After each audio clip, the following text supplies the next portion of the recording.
another installment of the Science of Football Fantasy Football League Fantasy Football Podcast. This week brought to you by Sleeper. Sleeper, the only fantasy football app made for fans, by fans. This is a show where we take a look into the details and goings-on in the league because we all know our commissioner won't. I'm here with my co-host as usual, Mr. RJ Wagner. RJ, how are you doing? Ted, another week, another win for me. Starting to feel like I'm streaking a little bit. Started off 0-2, 2-2. Love my running backs for the most part. Love Deontay's connection with the Red Rocket. Will never complain with 20 points from my quarterback. Overall, nothing to write home about, really. But, a W is a W, so can't complain. That's true, and I want to apologize to everyone. I know you expect a guest on each week. It's good to get you guys, but just it's tough. I know. Schedule. What's that? Who's that? Oh. Wait a second. What is that? Oh! Hi, Binky.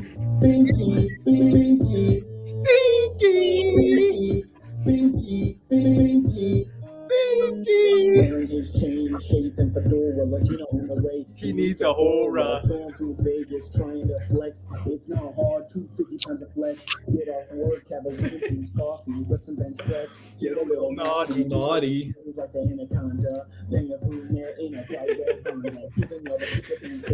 Oh, God. Giggles like a tickle pink maniac all day. Well, Binky. This is a surprise, and boy, is it welcome. Well, it's great to have you. How are you doing? Your first premiere of the season on the pod? Thank you, guys. It's been a Binky life ever since winning the first ship last year. Absolutely electric. The draft party this year was awesome. The boys have just been riding high as a whole, so happy to make a debut. Binky's been a little bit busy. I've wanted to make my debut a little bit earlier, but I'm happy to be here, Ted. I saw that you used your winnings to go over to North Korea, spend some time. I did. So that's fun. That's cool. Me and Mr. Kim Jong-un, he gave me the royal tour. So I'm elated. Their nuclear capacity is nuclear. Nuclear. It's awesome. I was actually in Vienna though, and I think it's only proper that we start this podcast off with another shot. Another one? What I do anytime I go somewhere is I get a shot glass themed of that location. Ooh. Right? Got an Austin, Texas one. Shout out to the host when he Kyle, the good host that we had previously. Got one when we went to the UT game. That was sick. And in true fashion, I got one for Vienna.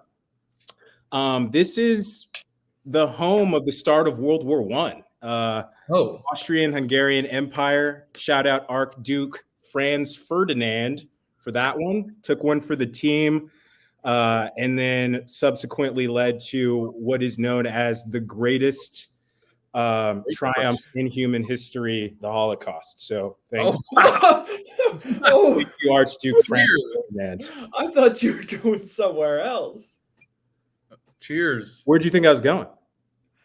Maybe like, the Western world, defeating, Have you seen what Israel's doing right now? It's breaking news. It's nuclear. It's crazy over there. Those Jews are nuts, dude. Come on. All right. Cheers, guys.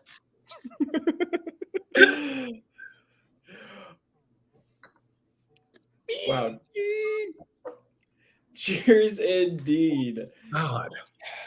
Oh, that was needed. Had to take it off the edge mid-work day. It's been a stressful morning. Yeah, speaking of stressful, why don't we get into our week 4 recap? And I'm not going to beat around the bush. We got Binky here. Let's talk Binky. Chase beat Binky. Chase beat Monty 114-94. Chase had an amazing running back showing. Aaron Jones, Kyron Williams, Brian Robinson, all seemingly, coming out of nowhere, picking up their pants, taking him. CJ Stroud in good form. And then Monty had some rough luck. Patrick Mahomes murdered his own teammate, Rashee Rice, going down. No one else carrying the load, but Malik Neighbors, James Conner doing all right. RJ, do you have anything to say before Monty, gives his analysis? Yeah, Chase's first dub of the year. Congrats to him, first off, for finally getting one in the win column. Great performance all around from him with Stroud, Aaron Jones, Kyron Williams, CD. The guys that he really needed it from. Devontae Adams out of the starting lineup. He obviously didn't play. And Chase gets his first win. Is that a sign maybe Devontae is not only a cancer in the Raiders locker room, but also a cancer in Chase's fantasy locker room? I know they're looking to trade him. Now, Bink's team, like you talked about, Rashee Rice, the murder from Patrick Mahomes. Didn't see that coming, honestly. I really didn't see, I knew he was number one in target share. I didn't think that Patrick Mahomes would just go for his knee like that. And then another thing I did see, some Giants dude, I don't really know who it is. I don't know if you saw this, Binky. In an interview post-game, he was yelling at Malik Neighbors, and he was like, Leak, you good? Like yelling at him if he's good, because, he got taken out of the game due to concussion. And then Malik Neighbors just yelled back, no. And he was in the middle of an interview, and I don't think Malik knew that, because the guy goes, no, he's good. And just kind of like shrugged it off. So that's definitely something to look out for. That's definitely something to look out for. And then the lack of production from Breece Hall and Sam Laporta, at least in respect from where you drafted him. You expect more out of him and Jalen Hurts. Tough loss. But, you got a solid team. We'll know you come back. What do you think? Thanks. I mean, that was great analysis. I think I can attribute this loss to one thing and one thing only. And a lot of you guys are probably like, oh, it's Rashee Rice, obviously blowing up his fucking knee. He could be out for season. TBD on that. I'm chomping at the bit to know. But I think what it really comes down to is last week's podcast. Everyone was saying, Kevin specifically, Kevin jinxed the fuck out of me. He said, wow, Chase, he's outgunned, he's outmanned. And I was like, of course, I don't want you guys to brag about Bink's team. We're the underdogs, okay? We're the underdogs. You're the reigning champ. Mm-hmm. You got a young roster of aspiring superstars, but we're the underdogs every single week. Chase was kind of due. And I was like, come on, don't let rent be due on Binky. It just so happened to be. This is classic math. Everything's reverting back to the mean. But now this honestly makes for a way more fun fantasy landscape. I mean, half of the fucking league is 2-2. What we have right now, I'm in 5th place. Second place is 2-2, right? Yeah. Yeah, the whole league is in second place right now, guys. It's anyone's year right now. That has to be so exciting for everyone. I still don't believe in Chase's team. He did have a great It's anyone's year. Do not believe in Chase. Not Chase's. It's everyone's year but Chase's. I honestly think it was a mathematical anomaly. I'm not a Brian Robinson believer. I do believe in Jaden Daniels. He did look great, though. I have to give it to him. But let's talk about my team, because Binky's a little bit selfish. So Jalen Hurts, 18.3 points. That's not going to win us games. That's better than what he did the previous week with 11 points. But I need big fucking performances, which is why you probably saw a recent acquisition. He's only played twice this year, but now we are riding the Jordan Love train. Everyone hop on the Love bus. It's about to be an absolute fiesta. He can throw 2-3 picks a game if he's throwing 5 or 6 touchdowns. Yeah. And you smell what The Rock is cooking. It was electric watching that game. I mean, and just because I think the game scripts are going to be very negative for Green Bay moving forward, and he's just going to have to absolutely yas. And I mean, no one guy is the guy, but that's kind of the exciting part. So I feel like I can reap a lot of the benefits of his back. I drafted him, dropped him, but we picked him up again. So excited about that. So Jalen Hurts, you're sitting this week because of a bye, but you might not be coming back for a while. James Conner's been doing his thing. He's Mr. Underrated. I've always called him my guy. I always end up with him. He always produces. He'll have a down week every now and then, but he finds the end zone a lot. Breece Hall. All right. This is my first round pick. Very worried about that performance and that production. I mean, Denver wasn't necessarily called a stout defense going into the week. I think Breece will bounce back. I don't think he's a scrub, so I'm not going to lose any sleep over that. But he needs to fucking figure it out. Sorry? Bink, well, hold on. We talked about this. You sent me something that I said last year, the week before the draft, and I said, do not draft. This is a message to you. It's a new year. I know.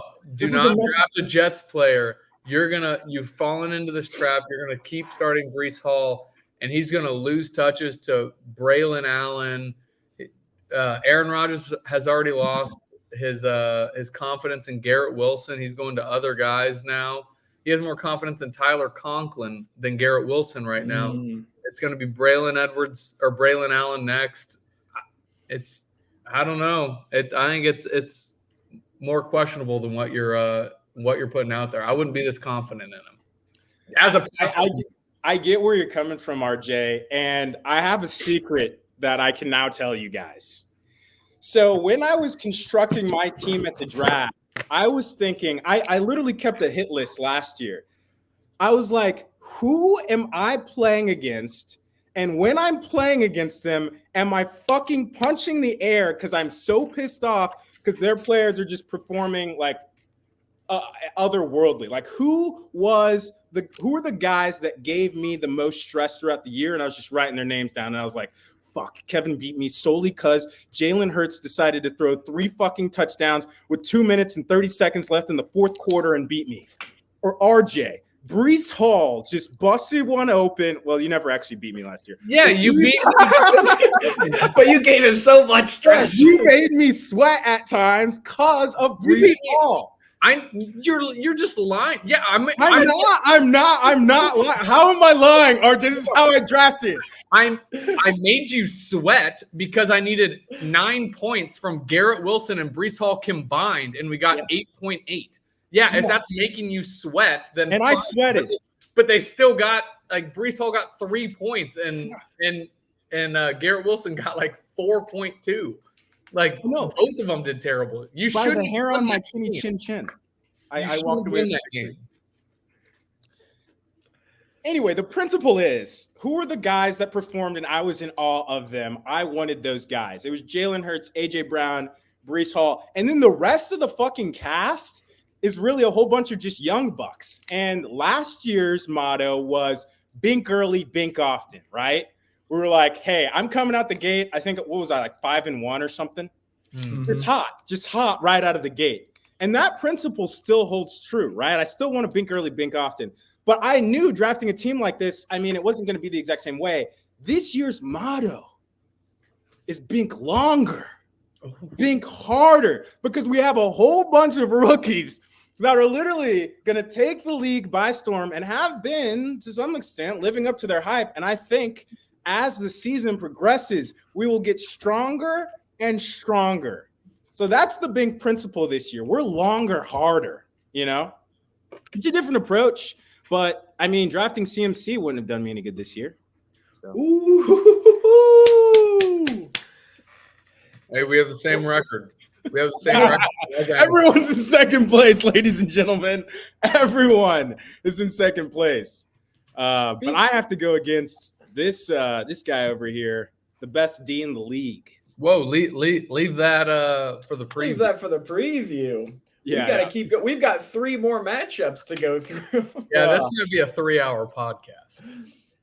Our next matchup, speaking of the guy who drafted CMC, I'm calling this guy Helene because he has stormed back. RJ beat Trevor 112 to 88. Stellar performances. Joe Burrow, a guy he drafted, dropped, and then picked back up with 20. Jordan Mason, Deontay Johnson, David Montgomery looking great. Trevor could have used some more star power. Lamar with 27 was the only bright point. Maybe Justin Jefferson. Mark Andrews with a big old dud. RJ, how did you feel, just dominating Trev? Yeah. I looked it up in the history books, and by the next time I play Trevor, it will have been over 1,000 days since he's beaten me in fantasy football, which is insane. Is that 3 years? About what? Is that 3 years? Yeah. I have beaten him the last 6 times, I think, and 7 out of the last 8. But anyways, and he's the one that actually brought that up to me. I didn't even realize that. He's the one that told me to check, which is another thing, because I don't know if you've noticed, NFL.com has gone away with the history button on the main menu, and I had to look it up, found a Reddit thread from 4 days ago, and you have to go on your league's menu or your league's homepage, and then in the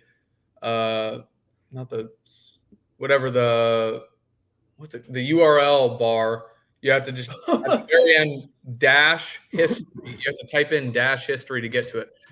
It's very dumb that it's not there anymore. I don't know why. I digress. 10.68% of my points came from kicker and defense. Trevor, 24% of Trevor's points came from his kicker and defense. Like I said, since week 1, when Trevor's point percentage from those positions was 34 in week 1 when he got the win, and I said he's going to see volatility when that type of percentage comes from those 2 positions. You simply can't rely on those 2 positions to score that amount of your total points and expect to continue to win consistently. Brandon Aubrey had another double-digit performance, and he outscored Mark Andrews. Now listen closely. I'm not saying Mark Andrews this week he outscored him. All 4 weeks combined, he outscored him this week. Mark Andrews has scored 9.6 fantasy points this year. Brandon Aubrey got 10 fantasy points this week. That is so gross. And to consider he's the 3rd tight end drafted off the board is insane.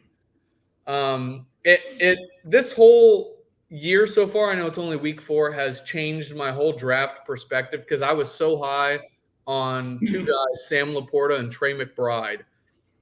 I'm not drafting tight ends early. They fall short. They fall short completely. It's not worth it.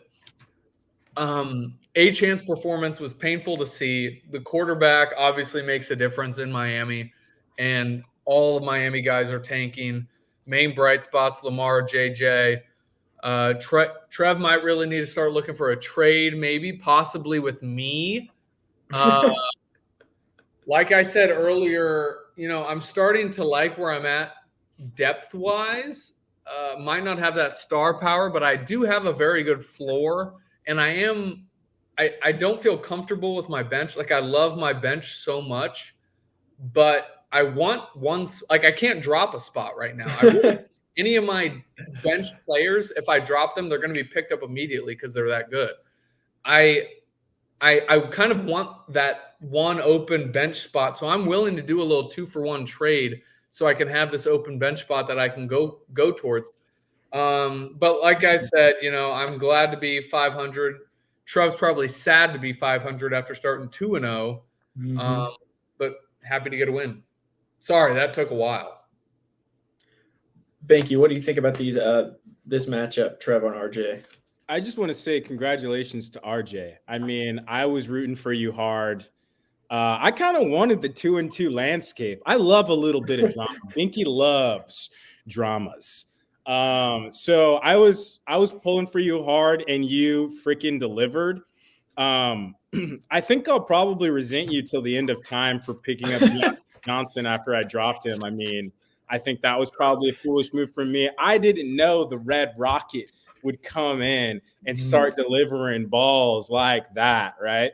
But good for you. I mean, that was a great pickup. I thought Deontay Johnson was a talent. Those are 10th round picks. Let's just point that out. Chris Godwin, Deontay Johnson, I picked him in the 10th round picks, and RJ is getting so much utility out of those guys that fantasy management can't be overlooked. So the statistic about the draft, I don't think people think Binky knows ball. I love ball. Binky knows ball. Okay. Hashtag Binky knows ball.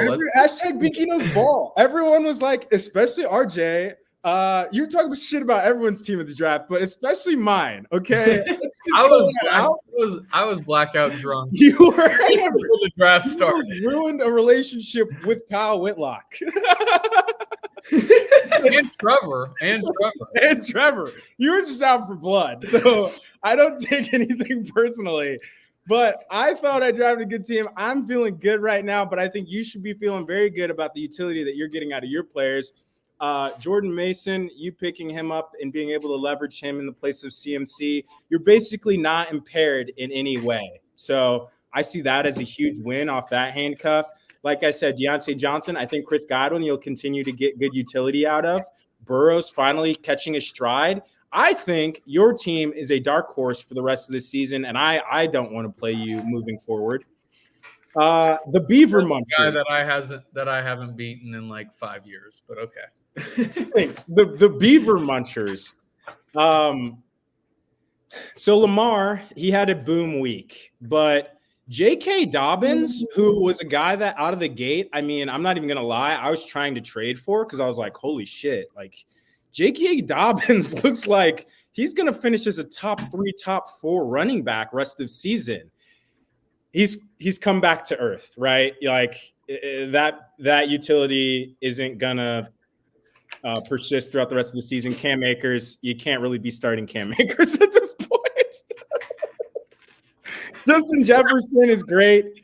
And Mark Andrews, he's as good as dead. I squeezed the last good honey out of his succulent bosom last season. So you might as well just drop his ass. He's getting no target share. He's probably the second or third best tight end on his team that barely passes. So I know his name is Mark Andrews, but for the love of God, I spoke to God last night, and you need to drop Mark Andrews. Anyone on the waivers is better than Mark Andrews at this point. Just look at him run routes. He looks like a wounded gazelle. They're not even going to pass to him, and it's not going to turn around. As a guy that drafted Sam Laporta and is being pied in the face daily, at least he got couple targets this week. Holy shit, drop Mark Andrews. That's all I have to say. Wow. Wow, I guess there's nothing to do but just to move on. Whew. Well, we got our next matchup. We got Jack beating Kevin. Jack had a pretty good week, 119 to 104. Jack didn't have anyone really go nuclear, but just good performances all around. 49ers defense was his top scorer. I'm sure RJ will talk about that. But, Kevin, just a down week all around. Amon-Ra with 20 and Zach Moss with 16 are the only bright spots. I guess Tony Pollard on Monday night, but it was all but over at that point. If I'm Kevin, I'm not panicking, but I'm not happy about that performance. RJ, how you feeling? Yeah, Kev's been raving in the group chat about how good it feels having Josh Allen at quarterback. He was ass. So it couldn't have felt that great this week. You might need to look at maybe trading him to someone that might need a quarterback like me. In all seriousness, though, 103.88 points when your stud quarterback only gets 7 is really not that bad. I mean, I would take that every day of the week if my quarterback scored 7 to get still over 100. The 1-2 punch with Zach Moss and Chase Brown in that Bengals backfield now, because I don't know if you've seen the share that Chase Brown has gotten. He's gotten a lot more. It almost feels wait a second. It almost feels like a David Montgomery, Jahmyr Gibbs, Jamal Williams, Alvin Kamara type running back share, because they're starting to share it a little bit more. but they're both getting great touches, and they're both very good running backs. So just want to make sure that doesn't hinder Zach Moss's performance, because it's going to hinder his usage, but just overall performance, I don't think it will. Something to look out for, though. Great surprise with Tony Pollard this whole year, I think. And then for Jack, Mike Evans outscored Chris Godwin for the first time since week 1. JT's injury, I know he's still projected points. I heard a little rumor that he might be out this next week. So that could really hurt his team going forward. I think I just saw one tweet, though. I don't know if that's true. His defense being his leading scorer, though. Volatile team alert with the 22 points. No one scoring more than that. But also, I just want to point it out from the Binky poll master, I was the one person that voted for Jack to be the leading scorer of the week, and I was correct. So I just do want to point that out. I did see a vision in his team. It was just Monday night, I think, that was left, but I did see the vision that could be Jack, and he was the highest scoring performer. So congrats to him. Congrats on the win. Yeah, Binky, what'd you think about Jack taking down Kevin? I mean, I was rooting for 2-2s, so I was extremely excited to see,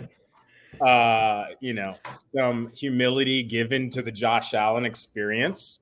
I don't think either quarterback played particularly well at all. Kyler also shit the bed. Quarterbacks are just going to do that. I mean, any guys that we think of as top guys in the league, there's volatility, and your success from a fantasy perspective, like Jalen Hurts has been volatile. Patty's been volatile. Josh Allen's been volatile. Kyler, he's going to be volatile. I mean, unless you have Jaden Daniels right now, and he's probably going to be volatile. I'm not going to – I don't think the Commanders are going to be consistently doing this all season. I'm not going to lie. I think he's having a great run, and I'm loving looking at it. But that's why I dropped him and picked up Jordan Love. Like, I truly – fantasy is different than reality, and we have to admit that to some degree. So I really did like this matchup, though. I followed it pretty closely. I think, the JT injury, like RJ said, could be problematic. I love Mike Evans. He finds the end zone all the time. DK Metcalf has been looking really good because Gino's just dropping in beautiful balls. I was kind of shocked. Like, he was a Juwan Jennings believer because, I mean, obviously he had that monster week, but I didn't think Juwan was going to sustain something like that. I just need to see proof of work over a longer period of time. But Kevin has nothing to be worried about, honestly, if I'm being like, his team's going to produce, like Josh Allen putting up 7, and like you said, his team's still putting up 103-point performance is not bad at all, if we're being honest. And the Miami Dolphins defense did nothing, and like it really came down to defenses here. Like, look, San Francisco put up 22 points, Miami put up 2. Like, Miami is just not the team that we thought that they were going to be this season, offensively or defensively. I think their offense is going to be so bad that it's going to hurt their defense because they're going to be on the field so much. So it's this was anyone's game, anyone's day, and Jack knows ball. I think Jack has this stigma of not knowing ball, being a little bit spacey in between the ears. The guy works at Deloitte too. I mean, come on, he knows ball. Not Kevin though. But didn't Jack also admit that he did not know that Debo was active, and that's why he played Juwan Jennings? Yeah, I mean, I guess it didn't technically work for him, or it was working for him. It did. I mean, he would have won either way, but also he's not keeping up with ball. Yeah, he's getting pants fitted for the wedding we're attending in a couple weeks here. His own wedding. He's his just own now wedding. And cheers to that, Jack. I poured another shot for myself to celebrate your marriage. So cheers to that. Hold on. Archduke Franz Ferdinand would be very proud. Cheering to the wedding, I must drink. Cheers. Cheers. Cheers to Archduke Ferdinand and subsequently Adolf. Thanks. Wow. I might need to region restrict this podcast. Moving on to our last matchup, you had me beating Kyle 112-97. Derrick Henry went nuclear with 34. Dak and Kamara with 20 each. Kyle Pitts had a big old dud. Didn't even matter. Kyle's team just cannot get a complete week. I've said this before, and I'll say it again. I think Kyle's team is a lot like Josh Gordon because everyone always talking about how good it is, but then comes in the week, nothing. Does not perform. Kyle's got a really good theoretical team, but in practice just hasn't worked.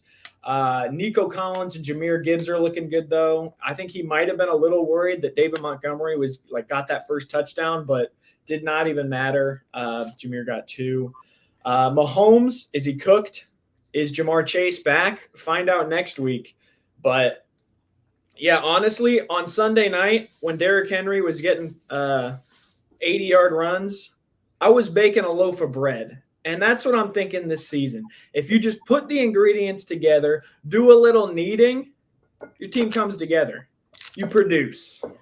You made a loaf of bread? Yeah, I started baking my own bread. How is it? That's pretty good. I need to add more salt next time. But yeah, RJ, you got anything to say about this matchup? Yeah, Ted. You won. You still scored. You scored the lowest amount out of everyone that won. And like Trevor said, there was no.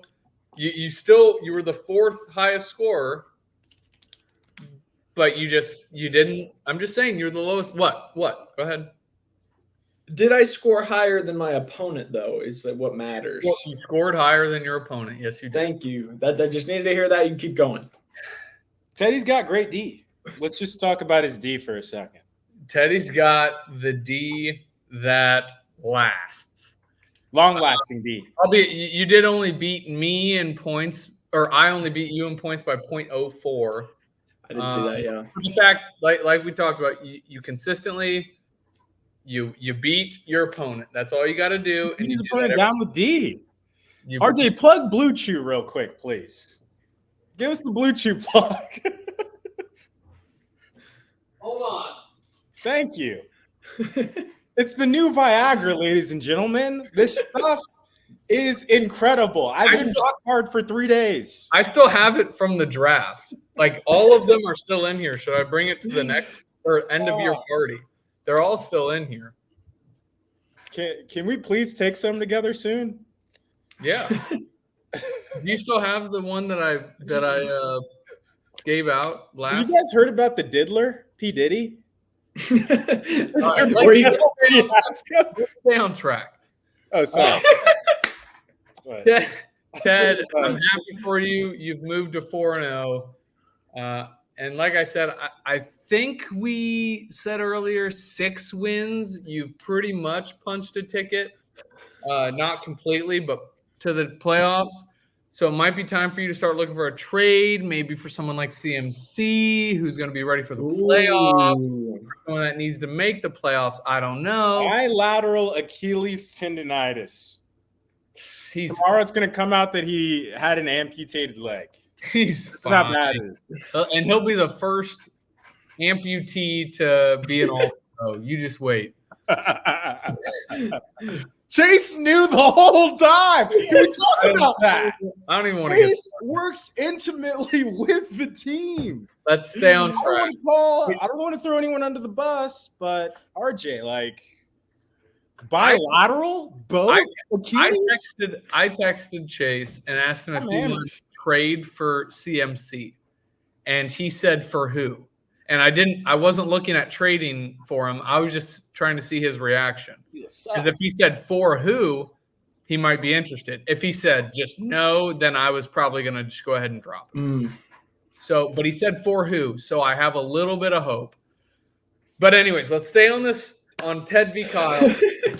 Ted, 199 yards from Derrick Henry, unbelievable. Kamara, even with Taysom Hill, didn't Taysom Hill get 2 rushing Two touchdowns? touchdowns. Yep. Yeah, to still get 21 points, and Kamara got 1 touchdown, correct? Yeah. Yeah, to still get 21 points from that is crazy because usually that's like the downfall. Taysom Hill, that's the week that Alvin Kamara gets like 6-7 points. Still get 21 when Taysom gets 2 touchdowns. Awesome. You're really a 3-man wrecking crew, though. Those 2 backs and Dak Prescott, goose egg from Kyle Pitts, terrible. And your opponent, another week of them scoring their lowest point total of the season. Every opponent you've faced have scored their lowest points that week. Still love his team. Bad week. And one that he really could have joined the 2-2 crew. Makes next week that much bigger for him. That's all I got. Monty, you got anything quick to say about this matchup and not about P. Diddy's accusations? Very quick. I've been talking a lot this podcast, and I know everyone's getting annoyed. So I'm going to keep this one short and sweet, and I just want to say, Teddy, congrats. Congrats on your win this week. You have the best team and the biggest D. I mean, Derrick Henry he apparently, a statistic came out, and he was only 0.6 miles per hour slower than Xavier Worthy's top speed on his deep route that Patrick Mahomes threw for the tud. I mean, the guy is spry. He's looking youthful. They're utilizing him well.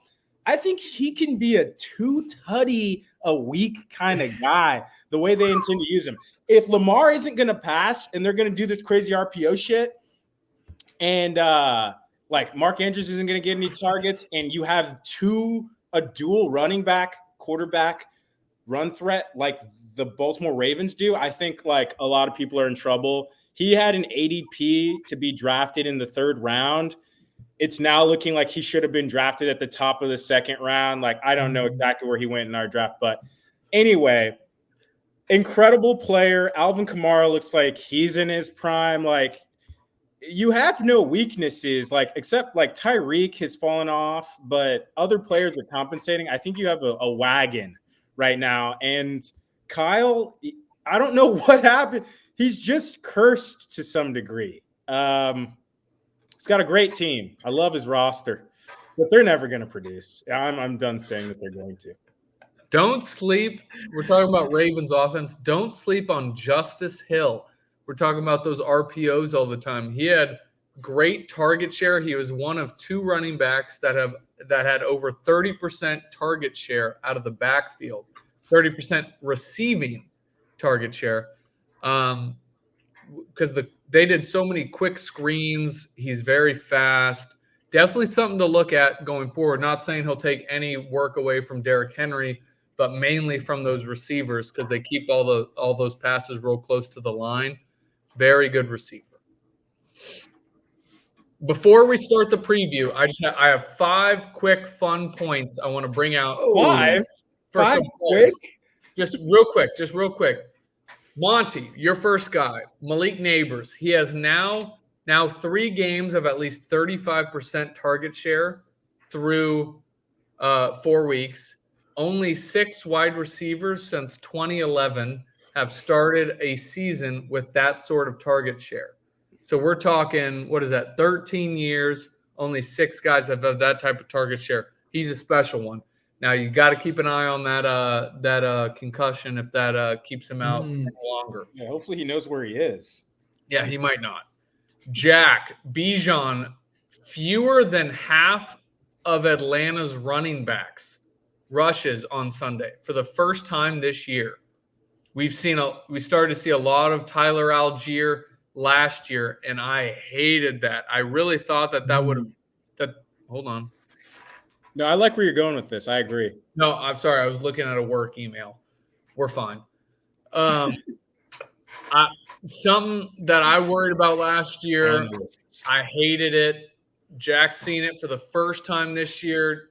Just be ready. It's going to start happening more and more. Kyle, he had a 60 – who's he? I didn't even type his name in. Kyle's running backs. Who's Kyle's running backs right now? Kyle's running back, Jameer Gibbs, and James Cook.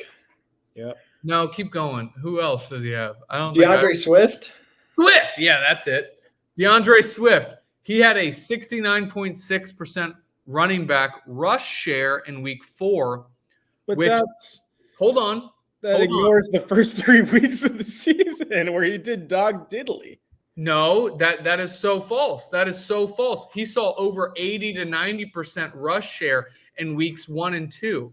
Share, but productivity was productivity. Yeah, I'm talking about share. I think share is more important than productivity, because if you could talk about if Derrick Henry just had that one carry for 80 yards and a touchdown, he had 16 points, but he only had that one carry. That would be, I would think, a bad week. That would be a week after I'd look at selling.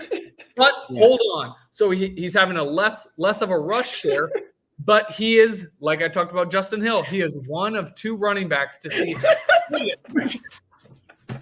Don't spotlight the Bink. I'm just focusing on what RJ's saying.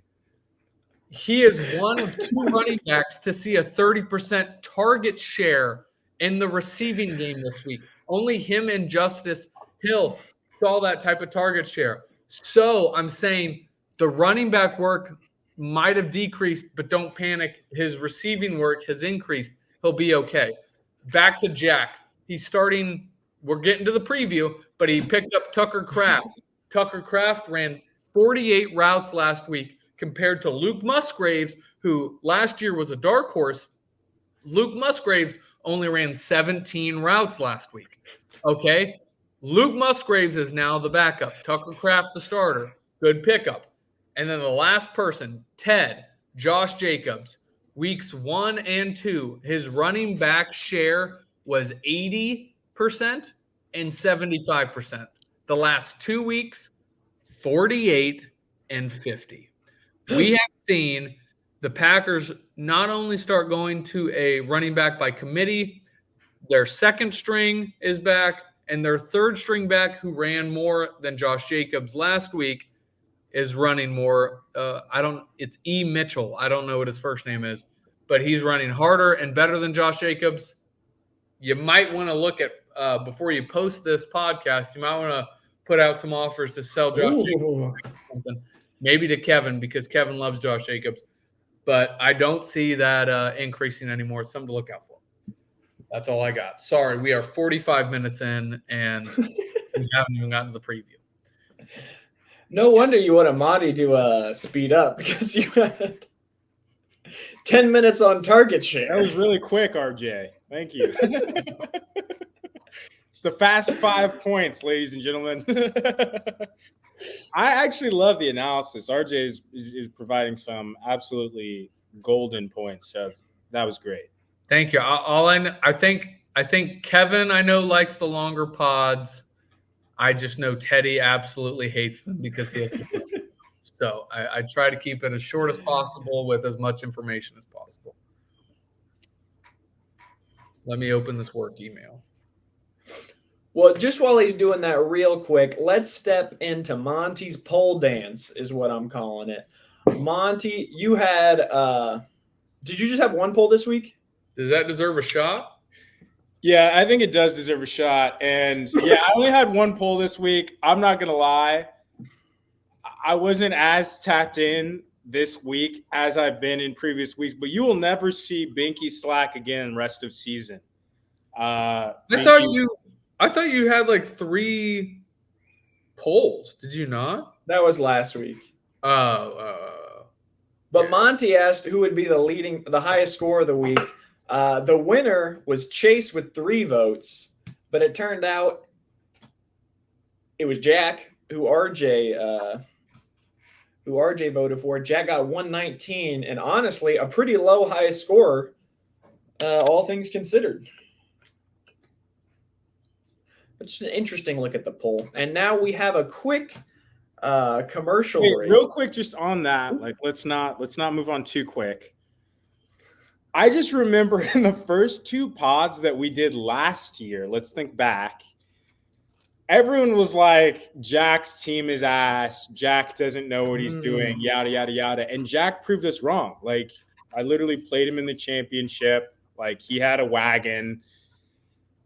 I just want to know, like, you two, especially you, Teddy, you haven't provided much insight into your thoughts yet this year. I want to hear, like, where do you think Jack stacks up relative to the rest of the league? Do you think he has a strong team? And what are your thoughts on your team rest of season? But start with Jack and where you think he's at. This is going to be a 2-hour podcast. We'll speed through the next week projections. We'll speed through the previews. My God. Honestly, Jack's team, I think Jack relies a lot on the draft and kind of free agent luck. Like, I don't think he's doing any target share analysis looking into Justice Hill like RJ is. I think he's doing a lot of, I feel like Ramondre Stevenson is going to be good. He's got a lot of that feel. And I don't think the feel is bad per se, but I think it relies a lot on the games Jack has seen and if he's actually been paying attention. I think last year, I think he paid attention, watched some games. He knew Ramondre Stevenson was looking good. He knew some players. Honestly, looking at his team, I could see him in that middle of the pack making a run, but I don't see him being like the powerhouse that he was last year. Got it.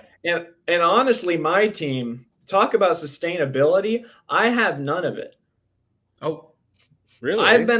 I think every week I've had a player go nuclear, and that saved me from having a terrible week.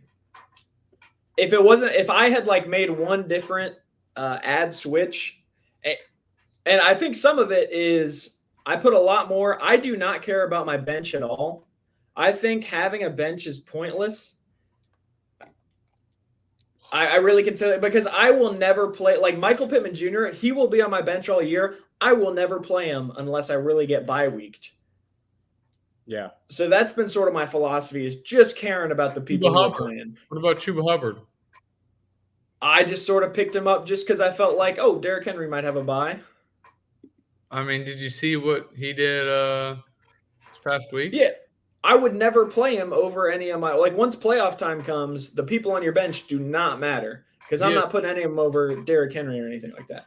See, I completely disagree with you there because like my wide receiver selection, it's all – I make that decision Thursday night, and it's all 6 guys. I don't know who I'm going to start, who I'm going to sit. There's no guys that's set in there. Like Chuba Hubbard – He's back-to-back 20-point performances. You're not even thinking about putting him in your flex this week? Nope. Wow. Not even thinking about it. I got 3 running backs. I'm going to play 3 running backs. I'm going to put my ingredients in. I'm going to knead the dough a little bit. I'm not going to worry about it. You're not thinking, he might be better than Josh Jacobs? No. I'm thinking, first of all, I don't really believe in Carolina. Yeah. And second of all, I think, with Jordan Love, I think Josh Jacobs might, come back. Okay. I like my guys. Call me Chris Ballard. I like my guys. Yeah. Did you want RJ to go through how he's feeling the rest of the year, Monty? Or we could just should we go through every single player? I mean, I was just wondering because, Jack proved a lot of people wrong last year, and he has the highest regular season winning percentage out of all of them. His wedding, he was a late acquisition, going to his wedding in a couple weeks. We want to know where he lies. I'll be honest. There's probably been 4 weeks in the last 2 years that I didn't sit down on my couch and watch Red Zone from start to finish, and this past week was one of them. I'm pretty sure I'm 4-0 those times.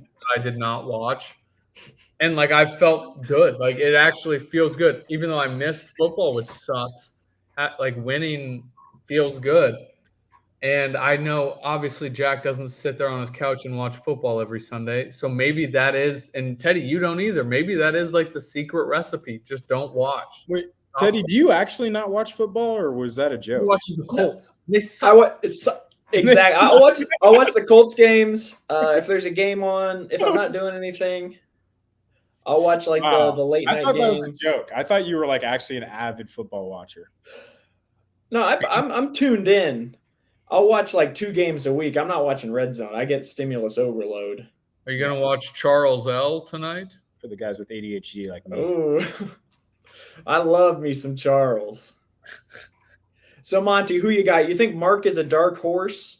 Or do you think he's just sort of like just there for show? He's not even a dark horse. Joan said she loved him. She said she loved him. This Golden Bachelor? Bachelorette, yeah. Golden Bachelorette, sorry. Yeah. I love as the only black member of this league, I love a dark horse. So cheers to Mark. An excuse to take another shot. Thank you. All right. Have we done a commercial break yet? Mm-mm. As so we'll be right back with a commercial. I had a gambling problem. It was my dad. It made me upset and made Mum pretty angry. One day, Dad rang somebody and asked for help, and they did help. Made Dad happy and made us happy too. 2/3 of people that use our services end up gambling a lot less. For expert help, call 1-800-858-858 anytime and take the problem out of gambling. Authorised by the Victorian Government, Melbourne. And we're back. Whew. And as we begin the preview of Week 5 of the 2024 ZFFFL, I must remind you of our great sponsorship over at our ZFFFL ASICS Sportsbook, ASICS Footwear. The brand new GT Pollard 2012 shoe is a versatile stability trainer that's functional for various distances. We've reimagined this workhorse running style with less weight and a smoother heel-to-toe transition. ASICS, a sound mind is a sound body. What? Nothing. I just love the ad reads. Good. So looking into this week, just gonna go through like normal. Artie's got the sports book. You all know the drill.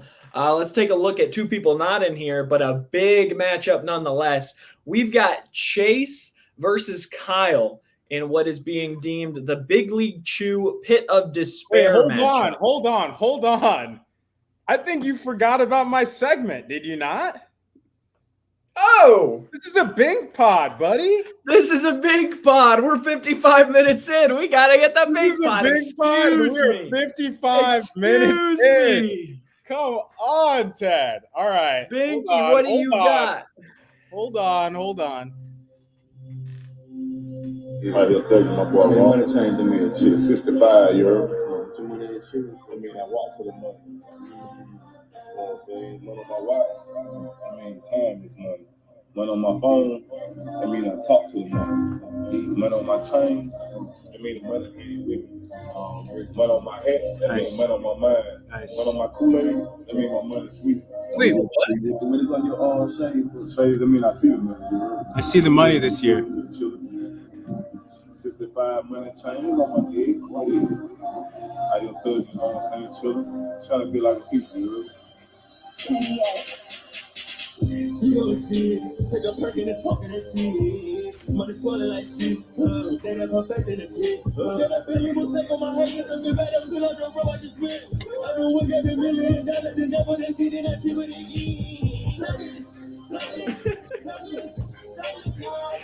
it. All right, guys. And back for what you've all been waiting for. We've got a new rendition of Baby Got Bink, where I give you 3 plays of 3 different strengths. Our single bet Baby Back Bink, we lay 1 unit on this play. Our discount double Bink, we lay 2 units on this play. And everyone's favorite, our triple Binky, way too stinky, where we lay 3 units on the play. And you may be wondering, what was that intro? What the hell was that? Well, that was the song Flawless by an artist named Yeet. Why? Because this is going to be a flawless 3-picker. Everything will hit. You might as well take out a personal loan. Give me your social security number. Give me your credit card numbers. It doesn't matter because we're paying for the mortgage. Like, this is a surefire bet. So I got 3 picks for you. I'm gonna run through them really quick because I don't want this podcast to go over 2.5 hours. So our single bet baby back Bink this week is, you can find this on DraftKings, quote me, Brian Thomas Jr. to catch a pass during the first Jags drive, plus 155. My name is Roaring Binky. Maybe you guys didn't get it. I'm not sure. It's based on Roaring Kitty. We're finding deep fucking value throughout this entire season. My roster is made on deep value, a whole bunch of rookies that I just think will perform throughout the rest of the year. But these bets, we're finding deep value. What do you, RJ? What were those odds? Plus 155. Oh my God, I love that. Yeah, Brian Thomas Jr. Guys, they're funneling their entire offense between 2 guys, Christian Kirk and Brian Thomas Jr. If they get a first down, Brian Thomas Jr. is going to be a part of catching one of those first downs. I think that that's probably going to cash. Like, you have probably a 75 to 80% cash rate on that. That's a really good bet for plus 155 odds. Discount double Bink.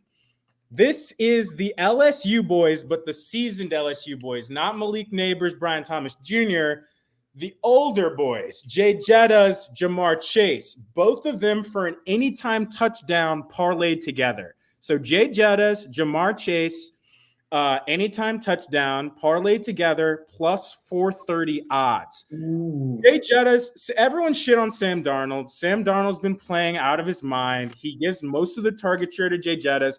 No one's really worried about Jay Jettas scoring a touchdown.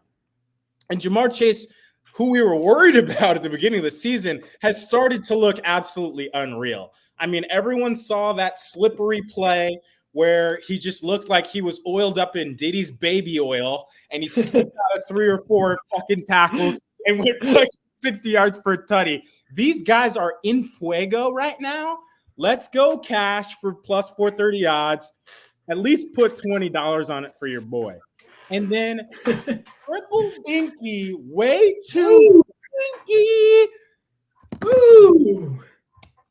We prayed. We prayed long and hard last night, boys. Long and hard. And we're like, what is out there? What is the deepest value we can find, right? I was doing a ton of work for you guys late into the night, right? And this play is Jackson Smith-Njigba, first touchdown of the Seattle Seahawks game at plus 1,000 odds.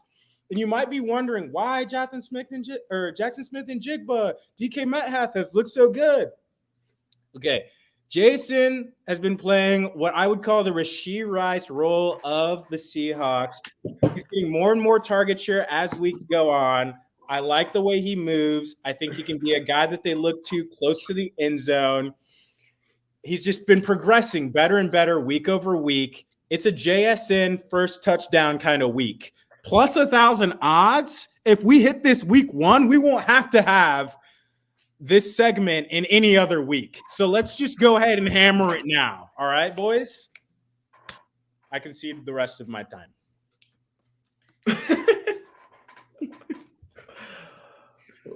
Wow. RJ, do you have anything to say? Are any of those reaching out to you that you thought, oh, that's amazing? Or are you just surprised by them all? I'll be honest.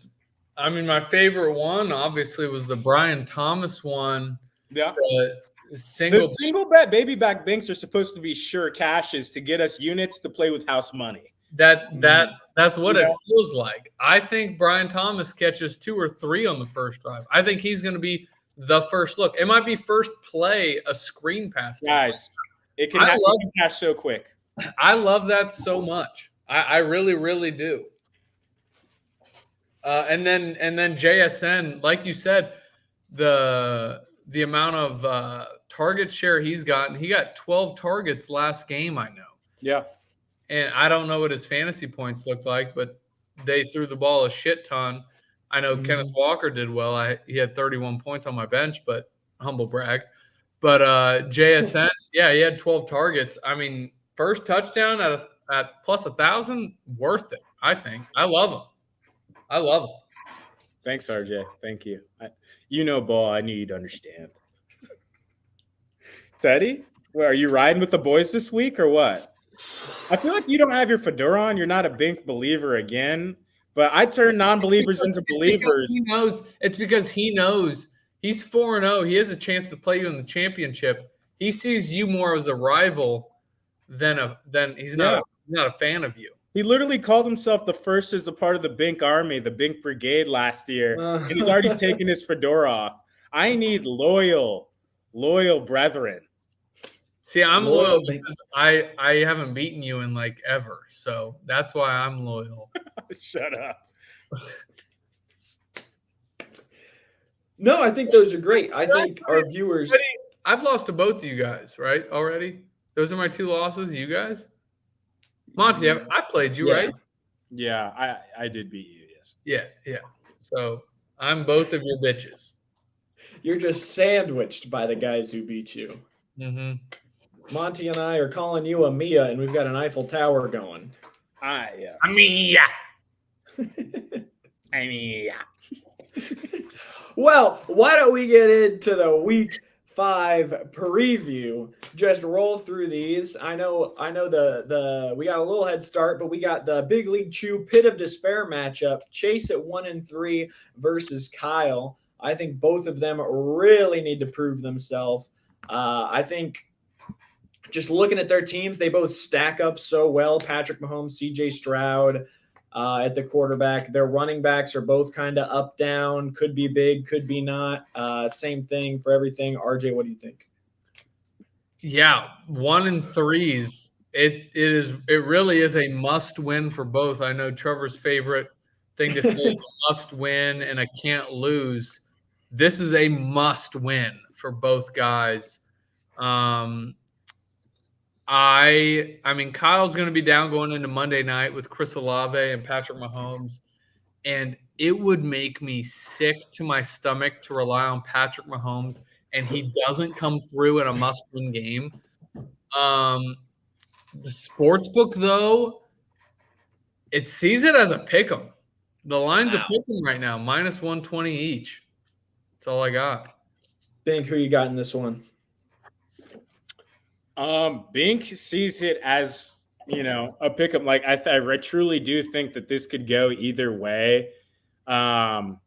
This is an Undertaker matchup. The loser is buried under the ground for eternity, 6 feet under, and it's going to be crawling and scraping for any signs of life or air after this. If they lose. It's really tough. If you start the fantasy season 1-4, it's brutal coming back. So I think it's very funny that, the 2 1-3s are facing off and someone's got to be buried. It's uncharacteristic for Chase to start this bad, and he did just beat me. He's feeling like pretty hot right now. And I can't lie, I liked the way most of his team looked last week. So I'm going to go ahead and pick Chase in this one. I don't know. Kyle, I love you, man. I do. I love you. I think your team has the names. But for some reason, they always shit the bed, and I can't be a part of that anymore. I can't lie to myself. You can't be associated with that. It has to do with you being the manager of the team. I can't. Kyle, this is not personal. Please, if you're listening, Chase is going to beat you. I felt like I've always had very bad luck in fantasy. I can't imagine being Kyle every Sunday. Kyle's had horrible luck. Watching football, I would be so pissed off, all the time. I just feel like every single week, it seems like it's just gone against him.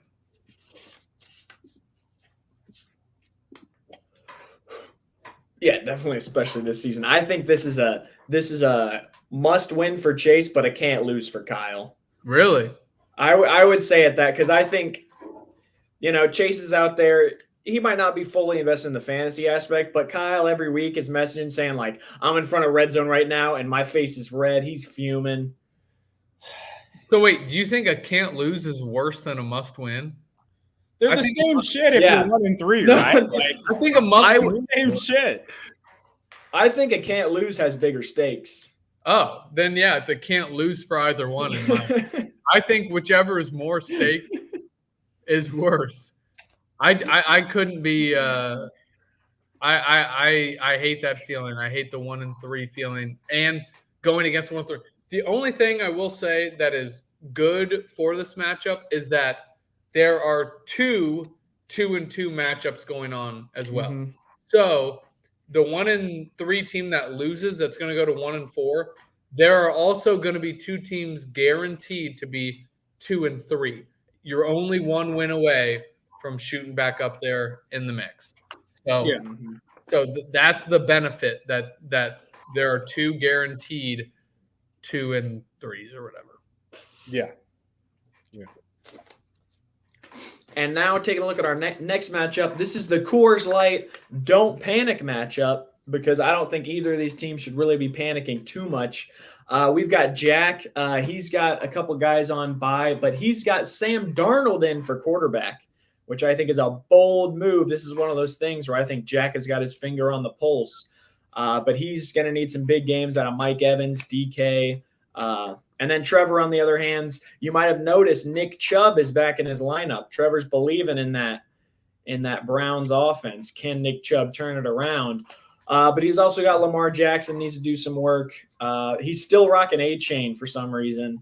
But yeah, RJ, how do you feel about what's the sportsbook saying about this one?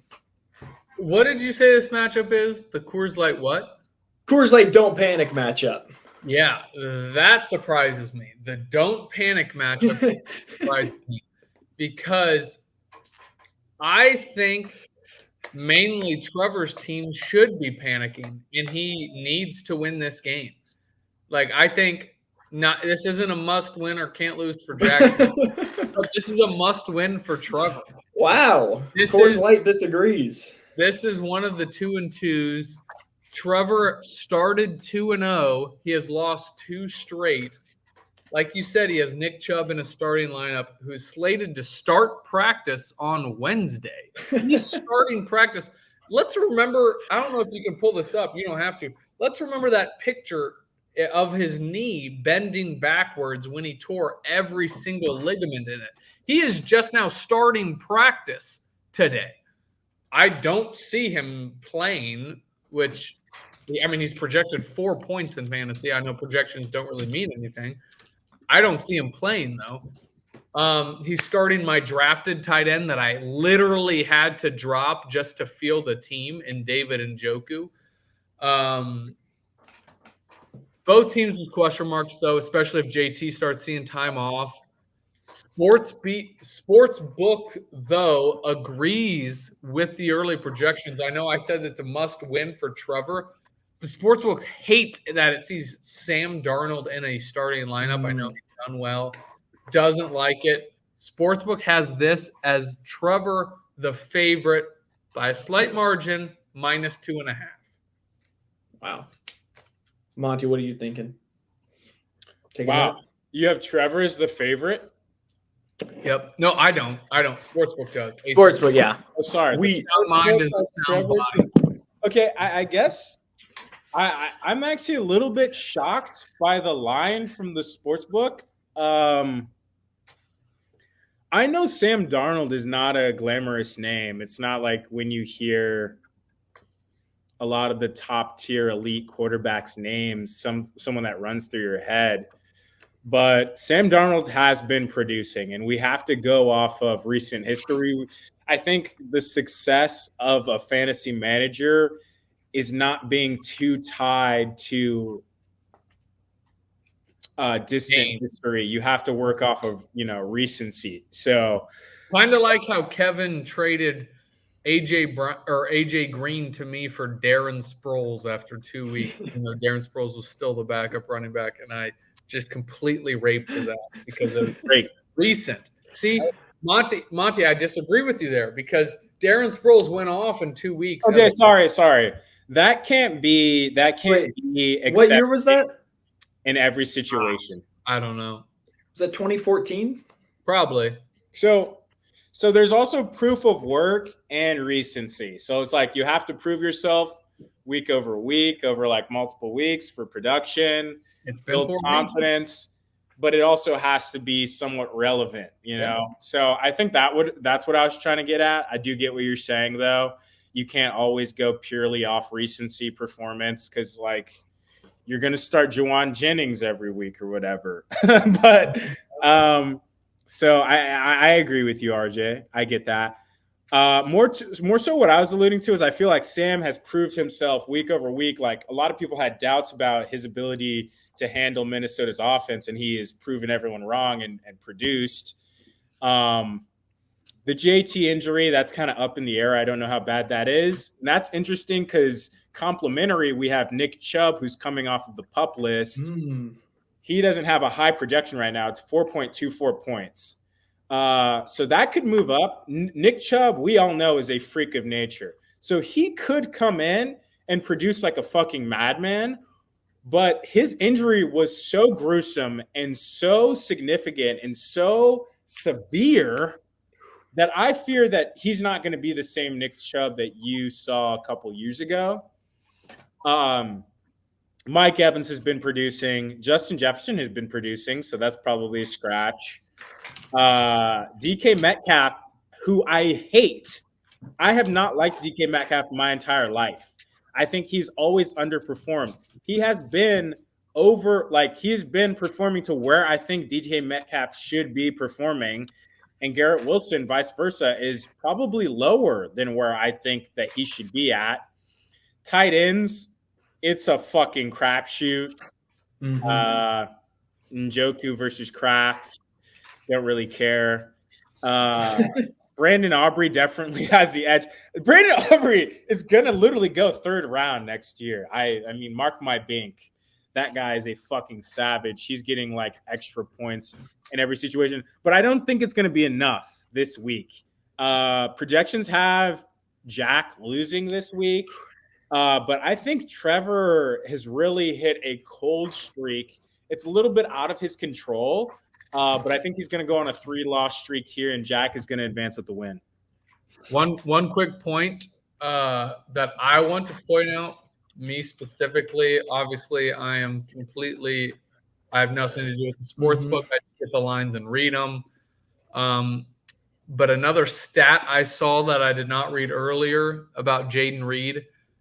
You want to know how many points he averages, points per game in PPR or half-point PPR with Jordan Love at quarterback? Just both of you, take a guess. I'm just curious. Sorry, can you repeat that? I'm so sorry. Wasn't there just one game? Half-point PPR Jaden Reed averages in his career with Jordan Love at quarterback. I mean, it's got to be significant. Like, Jaden Reed has been producing when Jordan Love is playing. 17 points per game. 31.1 points per game. That's full PPR. 31 around. He is averaging 25.6 points a game with Jordan Love at quarterback. That's insane. That's insane. And we talked about it earlier. Again, I want to keep this podcast real short. I know it's going to be short. But Jordan Love, he spreads it out a lot, but when he's at quarterback, they throw the ball a lot. And I like Montavian Wicks, Tucker Kraft, like we talked about, Luke Musgrave, Jaden Reed, Christian Watson. I know he's hurt. Go Christian Watson. Like, he loves to spread the ball around. Like you said, they don't have the guy. But Jaden Reed always performs with Jordan Love at quarterback, and I think that's a difference maker. I agree. I think that could be a huge factor. I think it's not going to be enough to edge out Jack. I don't know. Trevor is just, I think it's momentum that I'm thinking about overall. Yeah. Momentum is so negative that it just doesn't seem like Yeah, it seems like it's going to be overbearing. So we'll see, though. This is going to be an awesome week. Like, this is a big week for everybody. Huge. This is a huge week. Except for Huge. Speaking of a huge week, we have another 2-2 matchup. This is the Callaway Get in the Hole matchup. RJ versus Kevin. I think both of these, I think they want to push down the other, and I think they both kind of got two levels of cockiness where RJ's like, oh, my whole team's hurt, and Kevin's like, oh, my team's so great. Really two opposites, and they're both trying to push the other down to lift themselves up. I know there might have been some lamenting from one side that they've got some bye week troubles, but looking at Kevin's team, he's got Josh Allen still in there. I think he sort of lives or dies by him, all things considered. Will he put up 7? Will he put up 40?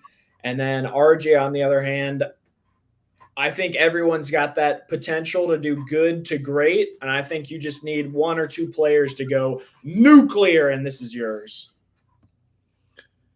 Kevin texted me on Sunday, I believe, and said, RJ, I'm in bye week hell playing you next week. And I didn't look at anything, and I was like, oh, so like we got Josh Allen out, Saquon, Amon-Ra, all those guys. It has to be like everything. I was like, awesome, sick, great win. I look, all it is Saquon, Amon-Ra, and Tony Pollard. I would have assumed at least Josh Allen was going to be out. If that's bye week hell, then I must be an injury roster Kevin O'Brien, because Kevin O'Brien's life is the only thing that's worse than hell.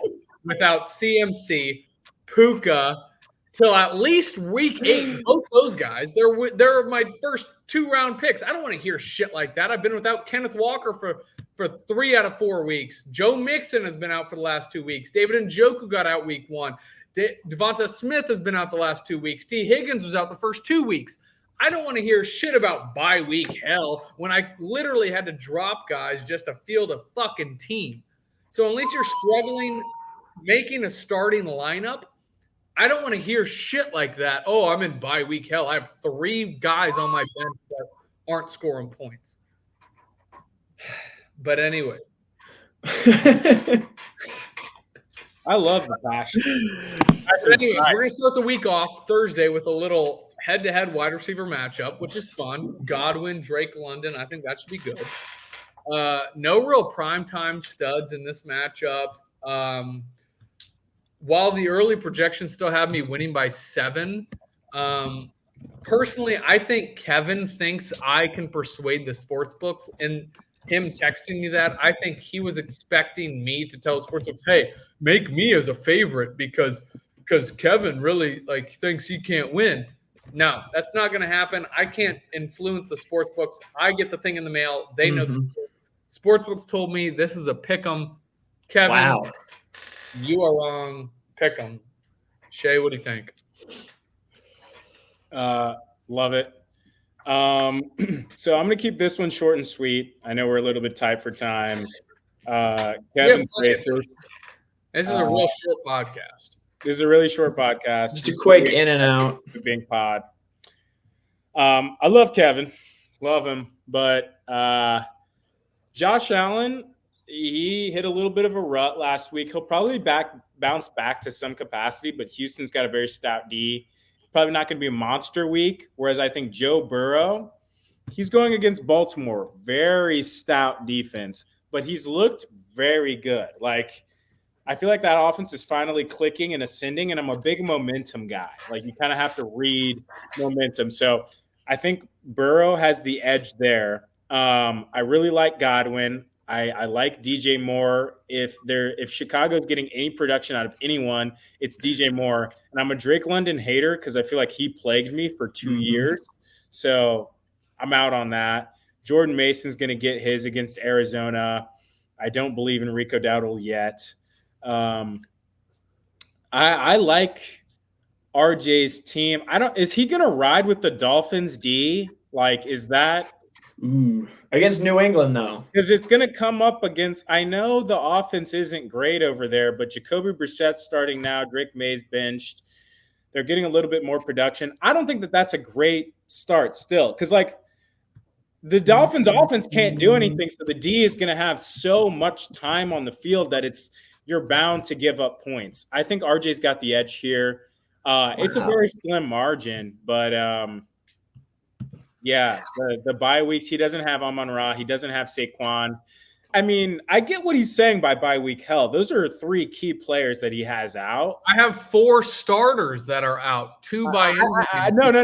No, I'm not diminishing yours. I'm just saying he's also not in a great situation. And I think I don't want to be the guy that every week is like, oh, my whole team's hurt. My whole team's If hurt. someone were to text me that shit, I would literally delete their numbers. Like, yeah, I don't want to hear about your bye week hell. I've been through actual hell. I pray to God every fucking morning. Teddy doesn't. Teddy prays to the game gods. He's not religious anymore. We had that Catholic thing. Shit on it. Yeah. So I don't want to hear about Kevin's hell or anyone's hell. We're all going through hell. This is Earth. RJ by a million. Oh, yeah. And now our last matchup. I know we've been kind of rushing through everything this week. Don't we've got clips left? Or did we went through Chase? Jack? Yeah. Oh, we did? Okay. Yeah.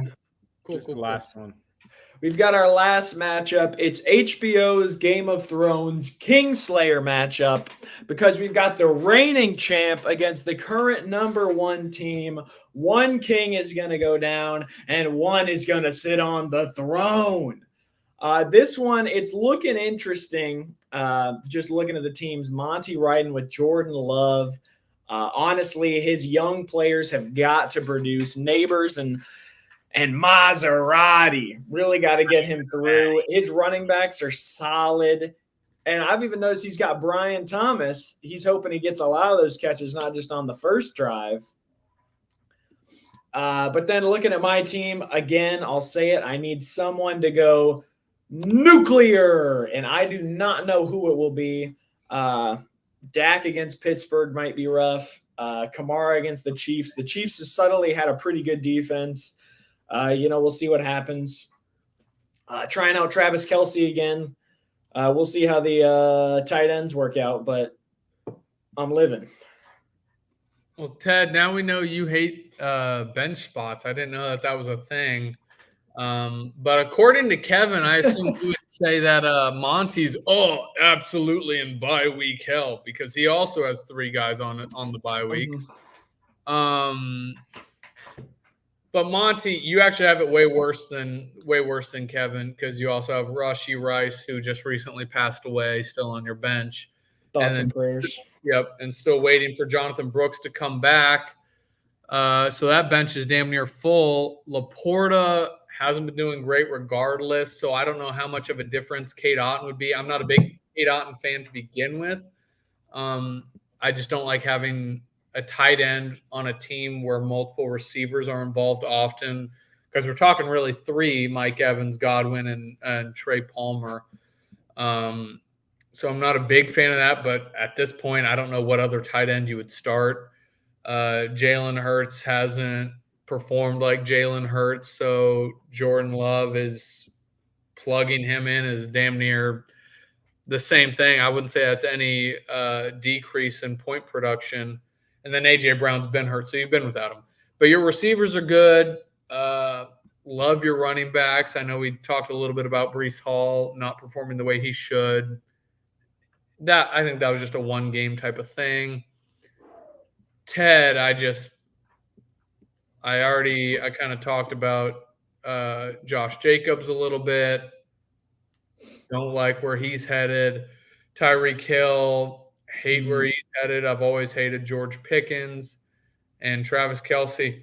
Just not a big fan. And honestly, Sportsbook doesn't seem like it is either. And if I remember correctly, I think every single week you've been an underdog, right, Ted? That is true. You are Please make him a favorite. Please change it up because he's winning every week. Sportsbook, Ted, has you as the biggest underdog of the week again. Why the fuck would the Sportsbook do that? Minus 4.5. Wow. Minus what? You're a minus 4.5 point favorite. Oh, okay, 4.5. Okay. 14.5 point favorite. Did you say 14?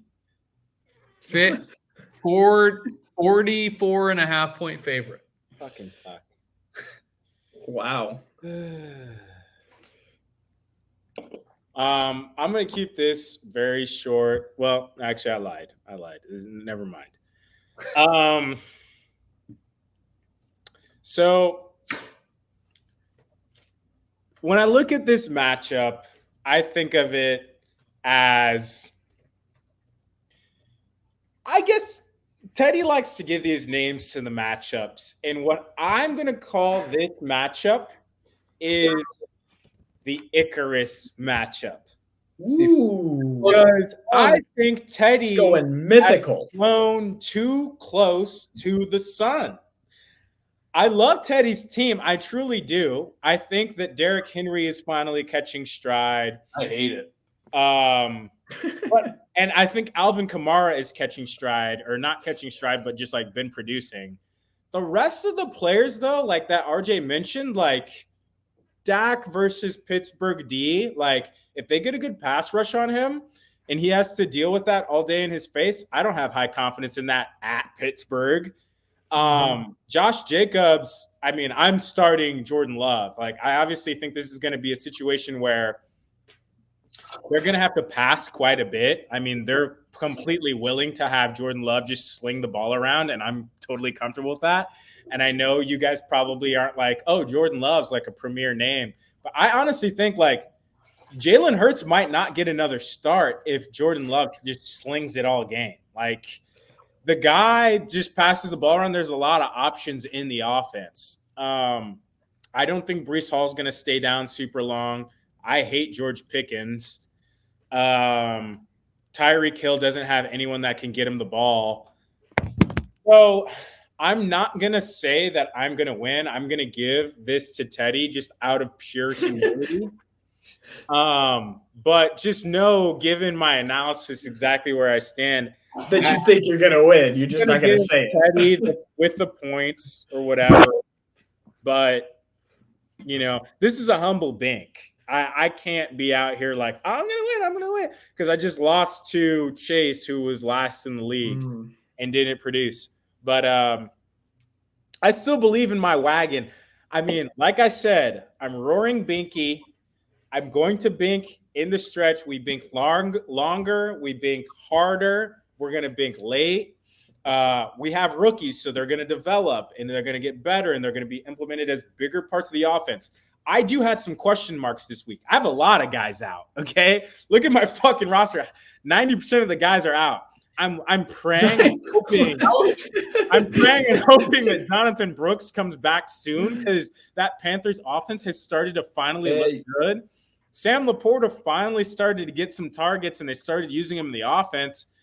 I'm starting Cade Otton because he got like 9 targets last week, and that's significant, you know? I'm not enthused about it, but I think that it could work in the short term.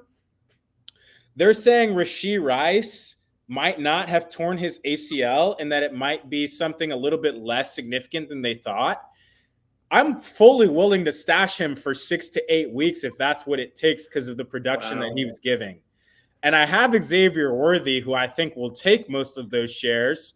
But I don't want to keep Xavier. I don't know. It's going to be a crapshoot. This is the evolution and the drama that I was talking about earlier that Binky loves. I know that most of you were looking at my draft and probably thinking, wow, that's a really bold draft. That's really crazy.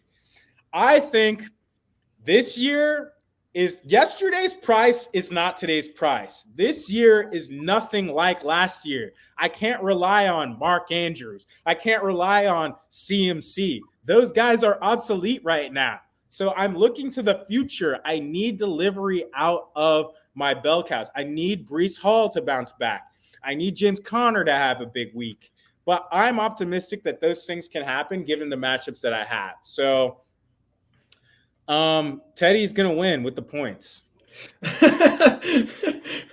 Here's 25 reasons why you're going to win, but I'm going to win. Yeah. And I just want to say, because apparently you're like the what do you call it? What are we calling it? The Jinx King? Jinxing? Yeah, he'll text I you. just try You're to. like the king of the Jinx. I'm going to get to you before you get to me. So congrats on your win, Teddy. I think you have the best team by far. You deserve this 4-0. And congrats. It's awesome. And it's great to it's a privilege to just be up against you. But I'm not going to wait for myself to get that text. So congratulations. I will say I have thought about it because Kyle was really. I think there's something to it. It's not just a jinx. There needs to be something behind it because Kyle was all like, "Oh, you've really won this one Sunday night," but then Jahmyr Gibbs gets 2 touchdowns and 50 yards in the first half. I was sweating a little bit, so I texted Kyle, "Ooh, I'm sweating. I think you might have this one Monday night." just to like put it on it. I think there needs to be. You can't just throw out reverse. It's an art, is what I'll say. So just have once Kate Otten goes for like 5 points, I'm done for. That text is coming out. All right. I'll be awaiting the text. But I got there first. So I'm out jinxing the jinxer. I can't get jinxed. Well, that road. Who's got the shot count? It's got to be up to 6, 7, maybe 8. I have no idea because I'm absolutely hammered at this point. Binky is going to take a nappy because the workday is over. I don't know what I've done. Hopefully, my employer doesn't see this. And hopefully, they're not Jewish. I love you guys. I hope everyone wins. RJ, do you have any parting words? No, I'm good. Well, as always, thanks for listening to the Science of Football Fantasy Football League Fantasy Football Podcast. Make sure to get those bets in before the Thursday night game. And be sure to follow us on socials at ZFFFL FF POD on all major platforms. Thanks for watching. Thanks for listening. And as always, fuck you, Trevor. Fuck you, Trevor.